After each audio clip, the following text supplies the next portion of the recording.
What's up everyone? David here, Free to Be. Today's video is a little different than the other videos I've shot here on this channel because it is completely unscripted. I wanted to give you guys a little bit of insight into my life and how I've been dealing with everything that's going on here over the past month or so. So I thought the best way to do this was to just kind of give you some of my thoughts on the current situation and let you know how I've been dealing with it. So let's get into it. All right, now I'm not gonna go through my normal spiel of if you're new to the channel, hit the subscribe button. But if you are new, please go ahead and subscribe. It really means a lot to have your support here. I'm glad that you guys are joining me for this video. So basically now for about 3 weeks, I've been working from home and it's definitely been a challenge. And before working from home, we were kind of preparing for this possibly being something that we were going to face with, because I've been following the news for a few months now, and you could see that this basically is the trajectory of many countries. They're not ready for it, and then an outbreak breaks out, and then boom, everyone's in lockdown, quarantining themselves at home, social distancing and what have you. So I pretty much saw this coming towards the end of February, so we were pretty good at getting prepared. We had plenty of toilet paper, and we had, the cleaning essentials we needed and a few, non-perishable goods. And basically that helped us prepare for what was coming. Now, since then, we've definitely depleted some of those things we've had, and we've tried to limit our outing in terms of going to a grocery store to once a week. So we made 3 or 4 trips so far, and trying to just basically get enough for the upcoming week. And by doing that, I think that gives us the best chance to avoid, as much contact as we can with other folks. And then the rest of the time, we're really indoors. And that has been, a little bit of a challenge, but at the same time, you just have to look at it positively. Like, there's really not much we can do other than what we're doing. So we're trying to do our part. Now, social distancing is key in all of this. And you've heard me say it in a few videos before this one, that we're just not going to be able to win. We're not going to be able to defeat this if we can't social distance. And that goes for everyone. You guys, I'm still seeing people out here throwing play dates in my courtyard. I'm looking at grown folks just sitting there drinking beers, toasting, while their kids are running around together and playing. That's ridiculous right now, given everything that's going on. I cannot believe it. Yeah, I know, it's pretty crazy. I just don't understand why everyone is not taking this as serious as everyone else. But again, I can't control that. I can't control who's practicing and who is not practicing social distancing. It drives me crazy that everyone is not doing this and everyone's not taking it seriously, but I can only control what I can do, so that's the best way I can look at it. It's really been my approach since day one, is I'm just gonna do what I can do. And if people don't want to follow the guidelines and people don't want to practice, good hygiene, social distancing, whatever, that's on them. But at the same time, that's just going to prolong this whole situation. Now, speaking of this situation, when do we think things are going back to normal? Well, I personally don't think things are going to be going back to normal for a while. In my gut, I think it's probably going to be something like this. I think by the end of May, we'll get some form of normalcy going back. The curve will kind of be on its way down a little bit, but it won't be gone all the way. I don't think we're going to have large gatherings for probably a little over a year now. I don't think we'll have stadiums full of people. I think if stadiums are going to have events, they're going to have to space out the seating. I don't think that we're going to have big concerts. I don't think theme parks are really going to be open. If they are, they're going to be on a limited capacity.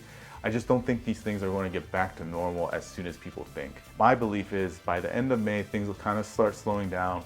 We'll get back to a little bit of normal life. People will be coming out, going to work.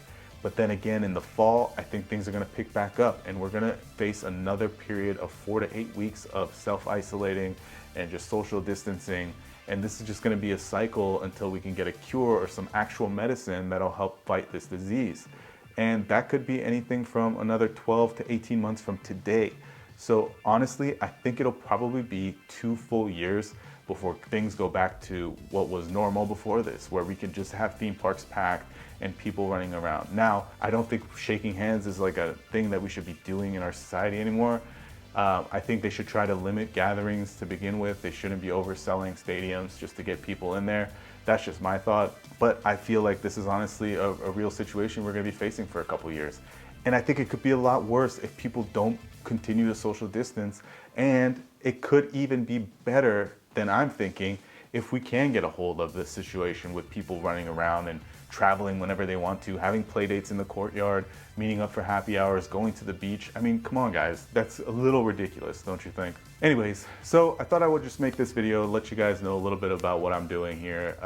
In terms of my day-to-day schedule, I get up, I go to work. I tend to work now a little bit more than I was when I would go into the office, but that's all right. You know, there's really not much else to do. I try to keep busy with hobbies. I do go out and walk a little bit, but again, I try to avoid people at all costs. And just, you know, try to keep sane, try to keep my brain active and motivated. Also, eating at home, you have to be conscious of that. You don't want to just be eating junk food and just crappy food all the time. You got to make sure you're taking care of yourself, because now's not the time to have a compromised, immune system or just health in general. You want to make sure that you continue to feed your body good stuff and keep it in good physical shape. Do not drink to excess, guys. I see a lot of videos of people saying, oh, I got tons of wine and alcohol at home, but those are easy ways to compromise your immune system, your liver. These are things that you need to be performing optimally in case you come down with the virus. So make sure you're keeping those in check, and make sure you're actually doing a good job by keeping yourself healthy, both mentally and physically, because they're both equally important. So make sure you're focused on that as well. We've been talking to family a lot. I've been talking to friends a lot. This is actually something that I'm looking at in terms of being positive out of all this, is you're definitely connecting with people a lot more. I know it's social distancing, but it's really physical distancing that we're practicing. Socially, I think we've never been as connected as we are right now. You know, I talk to my mom all the time. I talk to my friends, you know, a couple times a week. Before, it could go months without talking to friends. So that, you know, has been something that I'm trying to improve on for sure during this time. And just, you know, enjoying the time that I can spend at home. How often do we get, you know, an extended period of months to stay at home and just enjoy what we have, enjoy everything around us? So those are the things that I look to as positive out of all this. You know, it's still okay to go drive around. In fact, the other day we drove around and visited 4 or 5 friends and just, you know, saw them from afar, waved to them, got to talk to them in, you know, real life instead of on a screen, which was also something great that you can do as well. So we've just been doing it that way. Again, just trying to limit our exposure to other people, just in case if we were carriers and we didn't know about it, and just to show people the same respect. You know, I limit my grocery store outings to once a week if I can. And so far I've been able to stick to that. And other than that, all I'm doing is going on walks, avoiding people at all costs. And that's really helped get me through this. Try to keep myself active, try to keep myself focused on positive things. And one thing that I'm definitely doing is avoiding the news every day on 24-hour cycle, because it's the same information and it just really increases your anxiety. So don't focus on any of that stuff. That's it, guys. So that's really how I've been coping with the situation. That's how I've been dealing with it. So if you want, go ahead and leave me a comment and let me know how you guys have been handling the situation. If you have any questions or concerns, if I can answer them, feel free to shoot me an email. My email is in the About Me section on YouTube, and we'll see you next time.